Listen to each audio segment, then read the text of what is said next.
हाय दोस्तों, आज हम लोग पढ़ेंगे कक्षा 12 की फर्स्ट फिजिक्स का लेसन नंबर 3 वैद्युत धारिता।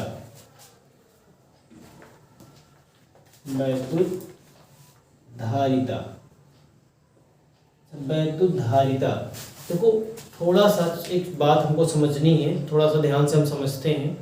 क्या समझना है? तो एक चीज़ हम जानते हैं, भली भांत जानते हैं कि जैसे देखो क्या किया जाए, धारिता का मतलब समझते हैं।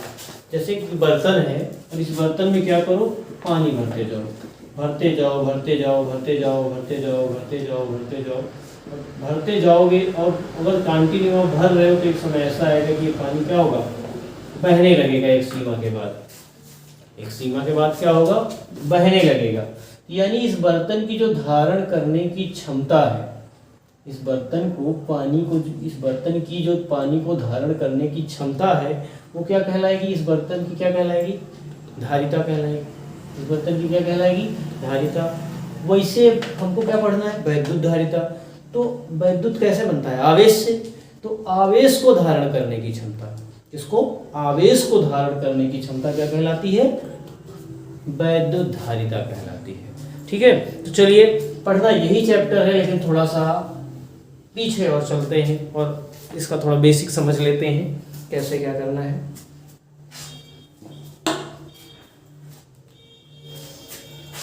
तो मान लो जैसे कि थोड़ा सा मनवा लिया जाए, किसी चालक को जब आवेश दिया जाता है, कोई चालक पदार्थ हो और उस चालक पदार्थ को क्या किया जाए, आवेश दिया जाएगा। जब आवेश दिया जाता है तो क्या होता है, उस चालक पर दो चीजें बढ़ती हैं। कौन कौन सी?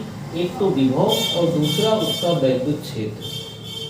क्या क्या बढ़ता है, एक तो विभव बढ़ता है उसका और दूसरा क्या बढ़ता है, वैद्युत क्षेत्र। हम जैसे जैसे उसको आवेश देते जाएंगे वैसे वैसे उसका विभव और उसका वैद्युत क्षेत्र बढ़ता जाएगा, बढ़ता जाएगा, बढ़ता जाएगा। जितना देंगे उतना बढ़ेगा, अनंत तक बढ़ता जाएगा। लेकिन जो धारिता है वो धारिता क्या होती है, एक निश्चित होती है। ठीक है, तो ये बात ध्यान में रखेंगे कि किसी जब चालक पदार्थ को क्या किया जाता है, आवेश दिया जाता है, तो आवेश देने पर उसकी दो चीज लगातार बढ़ते रहते हैं। कौन कौन सी चीजें? एक तो उसका विभव और दूसरा उसका वैद्युत क्षेत्र। अच्छा, थोड़ा सा चालक पदार्थ, इसमें कुछ शब्द आने वाले हैं जैसे परावैद्युत, तो इसके बारे में थोड़ा समझ लेते हैं। तो पहले एक चालक और दूसरा वैद्युत रोधी दो पदार्थों के बारे में हम जान लें। तो चालक पदार्थ क्या होते हैं? पहली चीज हमको जो समझनी है, चालक पदार्थ आप लोग जानते होंगे, इसको हम कंडक्टर कहते हैं। कंडक्टर और इंसुलेटर, लेकिन यहाँ कंडक्टर पढ़ना है। तो कंडक्टर मतलब चालक पदार्थ, कंडक्टर एंड इंसुलेटर दो चीजें, एक कंडक्टर और एक इंसुलेटर, मतलब एक चालक और एक दूसरा अचालक, या फिर जिसको कहते हैं हम विद्युत रोधी। क्या कहते हैं, विद्युत रोधी। ठीक है, तो चालक पदार्थ कौन से पदार्थ होते हैं, अर्थात वे पदार्थ, ध्यान समझिएगा, वे पदार्थ जिसमें इलेक्ट्रॉनों का प्रवाह आसानी से हो जाए, जिसमें इलेक्ट्रॉनों का प्रवाह आसानी से हो जाए, उसको क्या कहेंगे हम, इलेक्ट्रॉनों का प्रवाह कह दें, आवेश का प्रवाह कह दें, कुछ भी कह दें। यानी कि वे पदार्थ जिसमें इलेक्ट्रॉनों का प्रवाह आसानी से हो जाए चालक पदार्थ कहलाते हैं। ठीक है, और नंबर दूसरा विद्युत रोधी।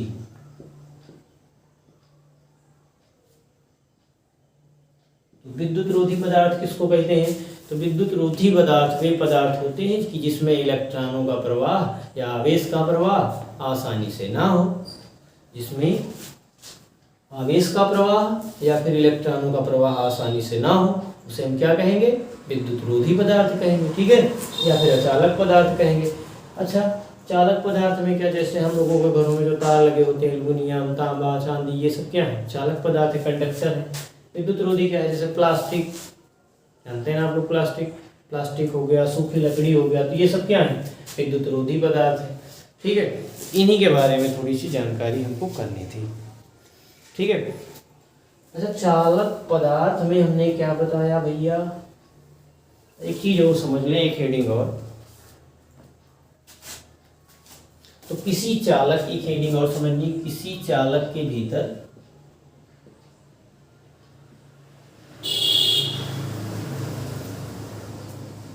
बद्ध आवेश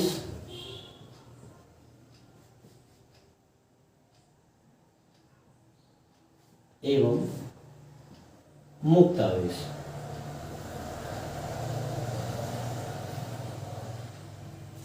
किसी चालक के भीतर बद्ध आवेश एवं मुक्त आवेश, ये क्या होता है? तो किसी चालक के भीतर बद्ध आवेश क्या होता है और मुक्त आवेश क्या होता है? तो एक बात समझते हैं हम लोग। जैसे कोई पदार्थ होता है, हम लोग जानते हैं, जैसे कोई चालक पदार्थ है, मान लो यही है, कोई चालक तार है, तो इसके अंदर ये किससे बना होगा? परमाणुओं से। इसमें बहुत सारे परमाणु, अनंत परमाणु हैं। और एक बात हम जानते हैं कि जो परमाणु होते हैं वो इलेक्ट्रॉन, प्रोटॉन और न्यूट्रॉन से बने होते हैं। जिसमें जो प्रोटॉन होता है, प्रोटॉन एवं न्यूट्रॉन, ये दोनों, प्रोटॉन जो होता है कैसा होता है, इसकी प्रकृति धनावेशित, पहले हम पढ़ चुके हैं, समझ चुके हैं। न्यूट्रॉन की प्रकृति कैसी होती है? उदासीन। और जो ये प्रोटॉन और न्यूट्रॉन होते हैं, ये परमाणु के सेंटर में होते हैं। सेंटर मतलब नाभिक पर। कहाँ पे होते हैं? नाभिक पर। और इस नाभिक के चारों तरफ क्या होते हैं? इलेक्ट्रॉन। क्या होते हैं? इलेक्ट्रॉन होते हैं, जो कि चक्कर लगाते रहते हैं। और इनकी प्रकृति कैसी होती है? प्रकृति इनकी होती है ऋणावेशित। कैसी होती है? ऋणावेशित। ठीक है। तो क्या क्या चीज? प्रोटॉन, न्यूट्रॉन, इलेक्ट्रॉन, ये तीनों मिलकर के क्या बनाते हैं बेटा? ये बनाते हैं एक परमाणु। और जो कोई पदार्थ होता है वो कई परमाणुओं से, अनंत परमाणुओं से मिलकर के, मतलब अनंत नहीं, कई परमाणुओं से मिलकर के बना होता है। जिसमें कम, करोड़ों, अरबों, खरबों, बहुत सारे परमाणु होते हैं। बहुत सारे परमाणु मिलकर के किसी एक चालक पदार्थ का निर्माण करते हैं। अच्छा, एक चीज समझ लो। क्या समझना? जैसे मान लो कोई पदार्थ है या कोई परमाणु है, और उसके अंदर क्या होंगे? कुछ प्रोटॉन होंगे, कुछ न्यूट्रॉन होंगे। एक बात हमको ध्यान में ये रखनी है कि प्रोटॉन, जिस परमाणु, कोई परमाणु है तो एक परमाणु के अंदर प्रोटॉन और न्यूट्रॉन की संख्या बराबर होती है। इसी परमाणु के अंदर प्रोटॉनों और न्यूट्रॉनों की संख्या, प्रोटॉन, न्यूट्रॉन और इलेक्ट्रॉन, प्रोटॉन और इलेक्ट्रॉन की संख्या बराबर होती है। ठीक है। जितना धनावेशित रहेगा उतना ही उसमें ऋणावेश भी होता है। लेकिन इनके जो इलेक्ट्रॉन होते हैं, इलेक्ट्रॉनों की जो कक्षाएं होती हैं अलग अलग। कैसे?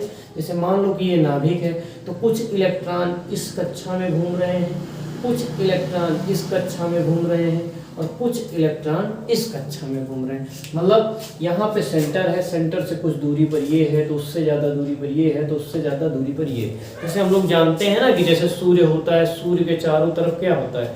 सूर्य के चारों तरफ कई 8 ग्रह हैं हमारे। 8 ग्रह क्या कर रहे हैं? चक्कर लगा रहे हैं। जिसमें कुछ ग्रह सूर्य के बिल्कुल नज़दीक हैं, फिर उनसे दूर, फिर उनसे दूर, फिर उनसे दूर, फिर हमारी पृथ्वी से भी दूर बहुत सारे ग्रह हैं। हमारी पृथ्वी से आगे, हमारी पृथ्वी के पीछे, अर्थात सूर्य की ओर। सूर्य से नज़दीक कौन सा ग्रह है? बुध। हमारी पृथ्वी के पीछे भी और ग्रह हैं। ठीक है। जैसे मंगल वगैरह है, तो ये सब ग्रह कहाँ है? हमारी पृथ्वी के पीछे हैं, तो ये दूर है। तो जो दूर है उस सूर्य के साथ क्या है? जो दूर है, जैसे यहाँ पे जो इलेक्ट्रॉन दूर है, इनके पास इसकी पावर कम जा रही। मतलब जैसे इसके चारों तरफ घूमने, जैसे मान लो चुंबक हो बीच में, ये चुंबक है, मान लो थोड़ी देर के लिए चुंबक है, और यहाँ पे एक लोहा रखा है। तो ये लोहे को यहाँ से जब खींचेगा तो धीरे धीरे खींचेगा। क्यों? क्योंकि यहाँ पे बल इसका कम लग रहा है। और अगर यहाँ रख दिया जाए तो ये इसको ज़्यादा तेज़ी से खींचेगा। अच्छा, मान लो अगर यहाँ रख दिया जाए तो और ज़्यादा तेज़ी से खींचेगा, क्योंकि यहाँ तक इसकी पावर बहुत ज़्यादा है। अब थोड़ा जैसे जैसे हम आगे जाएंगे वैसे वैसे इसकी ऊर्जा क्या होगी? कम होती जाएगी, इसकी शक्ति कम होती जाएगी। तो जो लास्ट वाले इलेक्ट्रॉन होते हैं, इन पर नाभिक का जो बल होता है ये दुर्बल हो जाता है। नाभिक का बल कैसा हो जाता है? दुर्बल हो जाता है। और दुर्बल होने के कारण यहाँ के इलेक्ट्रॉन मुक्त हो जाते हैं। मतलब बाह्यतम जो मतलब नाभिक के नज़दीक कक्षा में जो इलेक्ट्रॉन होते हैं वो तो बद्ध इलेक्ट्रॉन होते हैं। और क्यों बद्ध होते हैं? क्योंकि वे नाभिक के साथ मजबूती से बंधे होते हैं। इस पर नाभिक का पूरा बल लगता है, लेकिन यहाँ पे पूरा बल नहीं लग पाता है। ठीक है। तो इसलिए ये इलेक्ट्रॉन क्या होते हैं? मुक्त हो जाते हैं। तो बद्ध इलेक्ट्रॉन किसको कहा जाता है? वे इलेक्ट्रॉन जो नाभिक के साथ मजबूती से बंधे होते हैं क्या कहलाते हैं? बद्ध इलेक्ट्रॉन कहलाते हैं। और मुक्त इलेक्ट्रॉन किनको कहा जाता है? वे इलेक्ट्रॉन जो नाभिक के साथ मजबूती से बंधे नहीं होते हैं, क्या कहलाते हैं? मुक्त इलेक्ट्रॉन कहलाते हैं। ठीक है। वे इलेक्ट्रॉन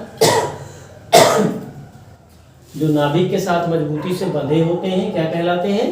बद्ध इलेक्ट्रॉन, और जो नाभिक के साथ मजबूती से नहीं बंधे होते क्या कहलाते हैं? मुक्त इलेक्ट्रॉन। यही दो चीजें हमको पढ़नी थी, एक बद्ध आवेश, एक मुक्त आवेश। तो वे आवेश जो नाभिक के साथ मजबूती से बंधे होते हैं क्या कहलाते हैं? बद्ध आवेश। और वे आवेश जो नाभिक के साथ मजबूती से नहीं बंधे होते हैं क्या कहलाते हैं? मुक्त आवेश। ठीक है, चलिए नेक्स्ट टॉपिक पढ़ते हैं।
चलिए नेक्स्ट टॉपिक क्या पढ़ते हैं? नेक्स्ट टॉपिक हम लोग पढ़ते हैं परावैद्युत पदार्थ। परावैद्युत पदार्थ। तो परावैद्युत पदार्थ क्या होते हैं? तो परावैद्युत पदार्थ आप लोग समझ लीजिए कि एक सुचालक कुचालक, वही कंडक्टर इंसुलेटर। इंसुलेटर क्या होते हैं? जिनमें आवेशों का प्रवाह आसानी से नहीं होता है, तो वही परावैद्युत पदार्थ। मतलब परावैद्युत पदार्थ वे कुचालक पदार्थ होते हैं जिनमें मुक्त इलेक्ट्रॉन नहीं पाए जाते हैं। परावैद्युत पदार्थ किसको कहते हैं? वे पदार्थ जिनमें मुक्त इलेक्ट्रॉन नहीं पाए जाते हैं क्या कहलाते हैं? परावैद्युत पदार्थ कहलाते हैं। जो परावैद्युत पदार्थ होता है बेटा, ये दो प्रकार का होता है, एक ध्रुवीय होता है और दूसरा होता है अध्रुवीय। ध्रुवीय परावैद्युत पदार्थ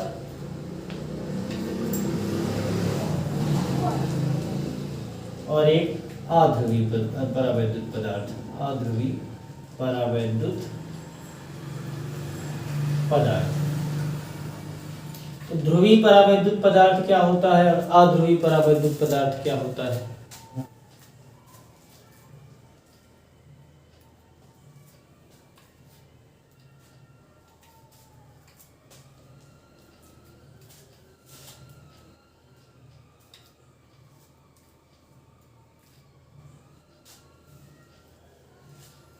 चलिए ध्रुव परावैद्युत पदार्थ पढ़ते हैं। ध्रुवीय परावैद्युत पदार्थ वे होते हैं जिनके अणुओं में, ध्रुवीय परावैद्युत पदार्थ क्या कहलाते हैं? जिनके अणुओं में, ध्रुवीय परावैद्युत पदार्थ वे पदार्थ जिनके